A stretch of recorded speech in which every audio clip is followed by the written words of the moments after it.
ते कोणची मालिका आहे ही? कधी बघितलं नाही, कधी चालू झाली? भरपूर दिवस सारे हां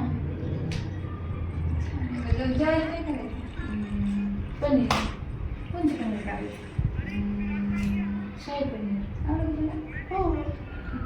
दादा तुम्हाला आवडतं का शाही पनीर? दीदीला आवडतं म्हणलं मला तर आवडणारच. करू का मग सोबत? हां कर, त्यासोबत चपाती कर, भात कर आणि सोबत खीर आहे का? खिरा ककडी. दीदी म्हणल्याप्रमाणे मग इथं पनीरची भाजी करायला घेतली आहे. पाव किलोच्या बरोबर इथं पनीर आणलं होतं. चांगलं असं बारीक बारीक कट करायला घेतलं. अगोदर वॉश करून घेतलं.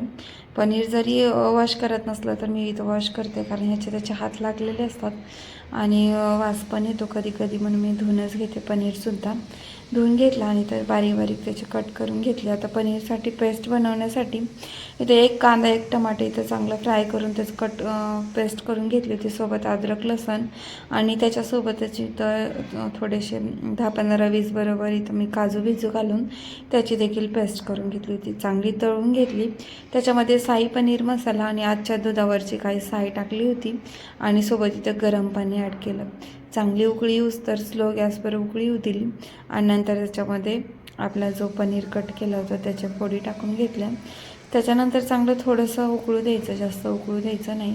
आता हे पनीर जे आहे तुम्ही तेलात फ्राय करून देखील टाकू शकता जर तुम्हाला आवडत असेल तर. मला आवडत नाही, कारण त्याला पन्नी आल्यासारखं होतं, म्हणून मी कधी तसं टाकत नाही, शक्यतो असंच टाकते. आणि अगदी 10-5 मिनटं उकळी आल्यानंतर मग आपली जी कोथिंबीर होती ती देखील त्याच्यावर ॲड करून घेतली आणि इथं माझं साई पनीर तयार होतं. सोबत त्याच्यासोबत भात पोळी सांगितली होती, तर मग मी भात चपाती देखील सोबतच करून घेतली होती. आणि आजचं जे जेवण होतं तयारच होतं. सोबत लगेच जेवायला वाढायला घेतलं. शिवमची वाट बघून बराच वेळ झाला होता, पण शिवम काही खालून वरीच आलाच नव्हता. मग दिवला देखील खायला दिलं. दिवचं खाऊन झाल्यानंतर आम्ही जेवण करणार होतो, पण दिव इतकी कार्टूनमध्ये मग्न झालेली होती की खायलाच तयार नव्हती.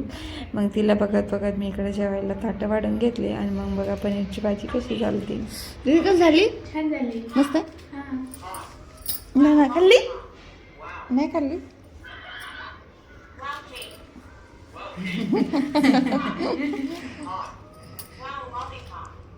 थोडी तिखट नाही का? मस्त, मला अशीच पाहिजे होती.